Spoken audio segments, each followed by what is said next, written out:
So the last thing that we're going to talk about with the brain specifically is protection of the brain.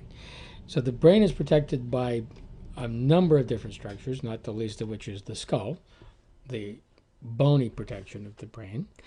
There's also a series of membranes that surround the brain that are not part of the brain but actually surround it, and they're called the meninges. And then there's this whole cerebral spinal fluid that acts like a watery cushion. And the brain is also protected from blood by something called the blood-brain barrier. So the skull we've already talked about, the bones of the skull. So now we're going to talk about the meninges. So the meninges are a series of things that cover and protect the entire central nervous system, not just the brain. They enclose the venous sinuses. They protect the blood vessels. What contains the cerebral spinal fluid, like it's the balloon of the water balloon that's the cerebral spinal fluid, and it's used to form partitions. And there's basically three layers of it. There's the dura mater, the arachnoid mater, and the pia mater. And you'll notice that mater is spelled with one T because it literally means mother. So dura is tough, so the tough mother. Arachnoid is spiders, so it's the spider mother, so it's kind of like a spider webby stuff. And pia is gentle, so it's the gentle mother, so that's touching the brain. And they're found in layers like this. The scalp, the periosteum, the skull, more periosteum, and then the meninges. This is the dura mater. This is the arachnoid here, and then the pia mater is actually adhering to the surface of the brain. The dura mater extending down into the fissures become the falx cerebri. It separates the hemispheres. Now there are spaces between these layers. So the space between the arachnoid and the dura mater is the subdural space, and between the arachnoid and the pia is the subarachnoid space. So the subdural space is where you get a subdural hematoma. If you get damage and there's a bleed in there, then that fills up with blood. That's where the hematoma comes. So the dura mater is the strongest of the meninges. There's a couple of layers of connective tissue. It's fibrous connective tissue, and it's really very tough. There's a couple of septa made of dura, the falx cerebri in the longitudinal fissure, and the falx cerebelli along the cerebellum. There's something called the tentorium cerebelli, which is a fold over the cerebellum in the transverse fissure. And so it separates the cerebellum from the cerebral hemispheres. It's called the tentorium.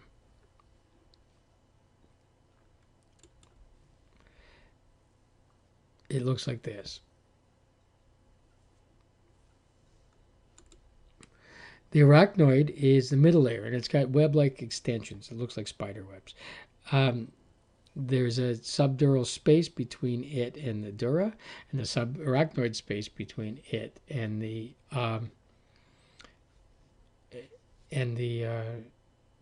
pia.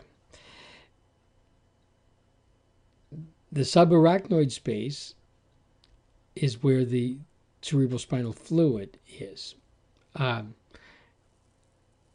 The arachnoid villi, little fingers off the arachnoid, protrude into the sinuses, and they permit the cerebral spinal fluid to be reabsorbed. So it's like this. These things extend up into this blood pool It's kind of like a vein with no valves.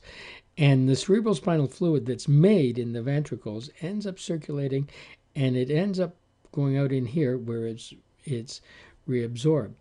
By the time it gets here, it's devoid of oxygen and is filled with waste products, so that returns it to the blood. The cerebral spinal fluid comes from the blood, and then it returns to the blood, and this is where it returns to the blood via the arachnoid.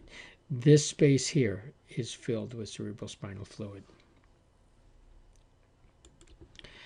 The pia mater is very delicate, clinging to the brain. It has vascularization. This is where the capillaries and things are. So the cerebral spinal fluid is the fluid that's made, and it really acts as the cushion. It doesn't have as much protein as plasma, and we try and keep it at a constant volume. It's being made and reabsorbed at about the same rate.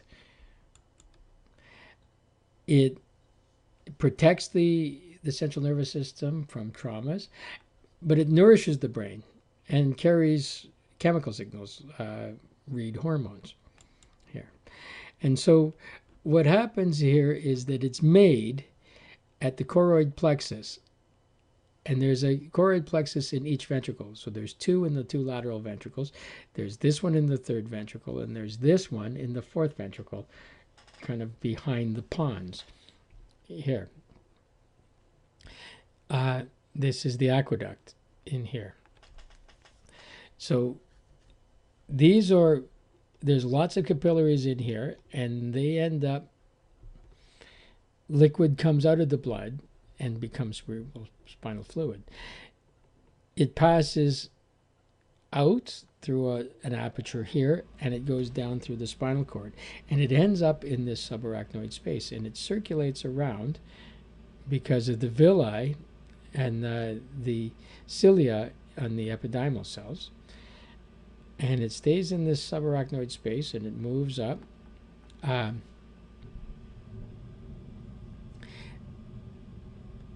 all the way up along here, and then it ends up in the villi of the arachnoid, and it returns to the blood through there. So it comes from the blood here, it flows and returns to the blood.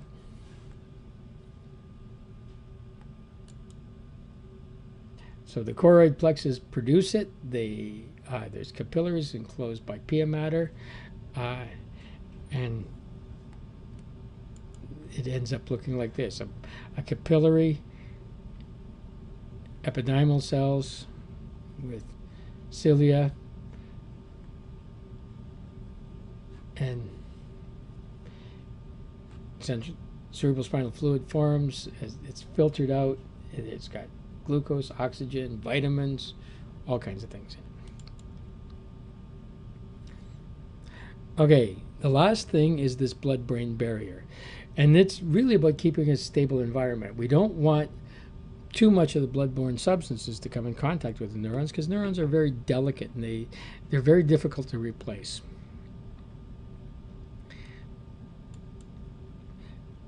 So really, the blood vessels are covered in astrocytes, and they form tight junctions.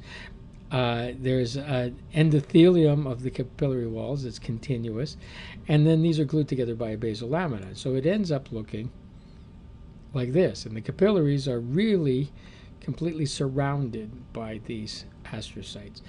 And so substances in the blood can't really reach the brain. But we can facilitate diffusion, so we can allow nutrients into the brain.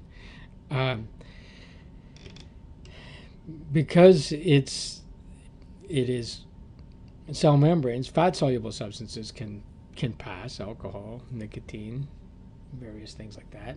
I'm not going to worry that it's absent in some areas, but where we want to monitor the chemical composition.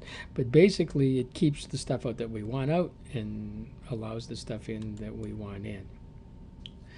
The rest of these slides are the homeostatic imbalances, concussion, contusions, and things like that, which are not subject of this course.